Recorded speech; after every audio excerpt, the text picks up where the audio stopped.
first thing that came to me was the audio tape, which he sent to me in January of 2004. He didn't call me and let me know that he was sending it, but one day I just checked my mail to pick up my mail, and there was a package from my father. There was no explanation of what was on this tape, so I just put the tape in my cassette recorder, and in it he outlines his knowledge of the conspiracy, which was codenamed the Big Event.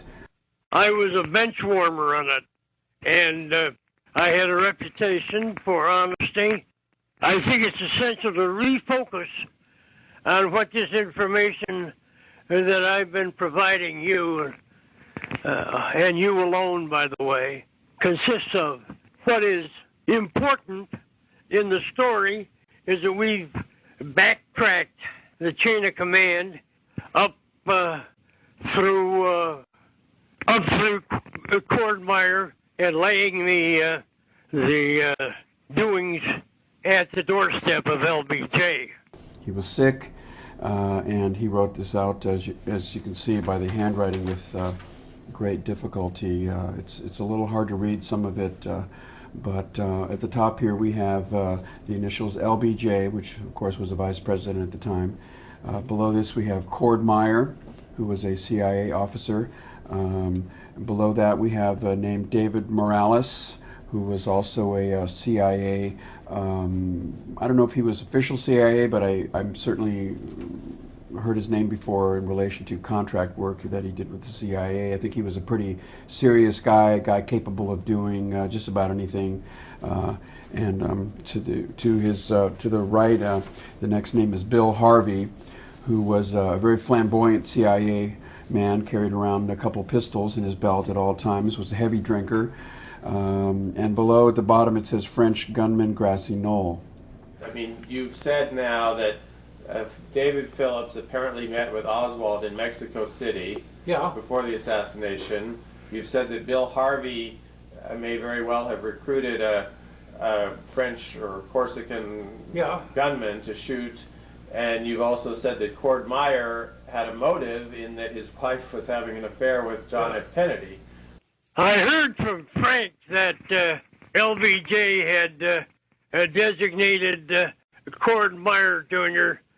to undertake a larger organization while keeping it totally secret. I think that LBJ settled on Meyer as an opportunist, Perrin like himself, Perrin, and a man who had very little left to him in life ever since JFK had taken Cord's wife as one of his mistresses, and of course could not number Cordmeyer among JFK's admirers.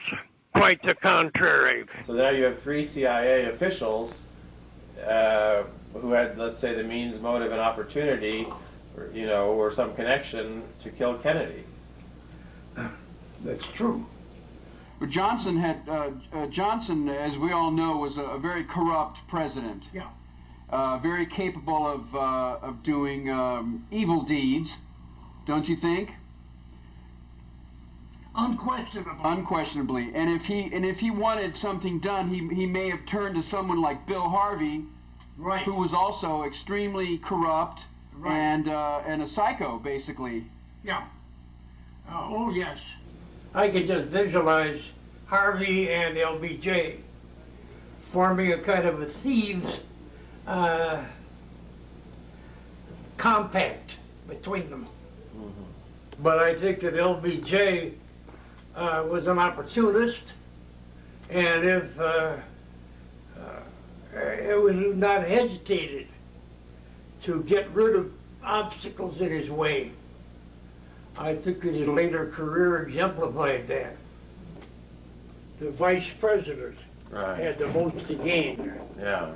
And he was in a position where he could bring in people like Cordmeyer and others of interest and get their take on different things, and then in turn issue instructions.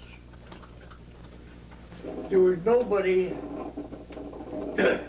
with the leverage that LBJ had. No competitor.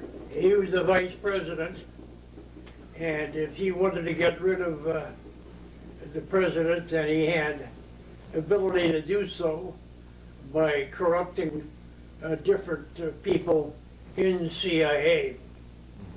And he had to do it with the limitations of CIA because there was no other group that honored, if I could use that term, honored the clandestine limitations the way CIA did. They could do something, turn their back on it, and move on to something else. It was not like a military. There was no accounting in that sense.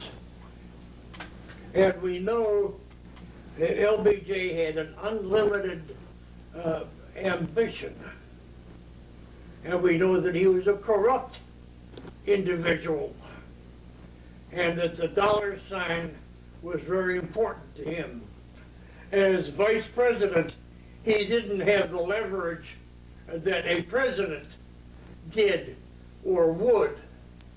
And so that was an attractive goal for LBJ. He did not want his career to come to an end as vice president. Who knows about vice presidents? It was very, very important to him that he take advantage as to the extent that he could as vice president, because just a few things had to be accomplished. He had to kill Kennedy, have him killed, I should say, and be guilt-free himself.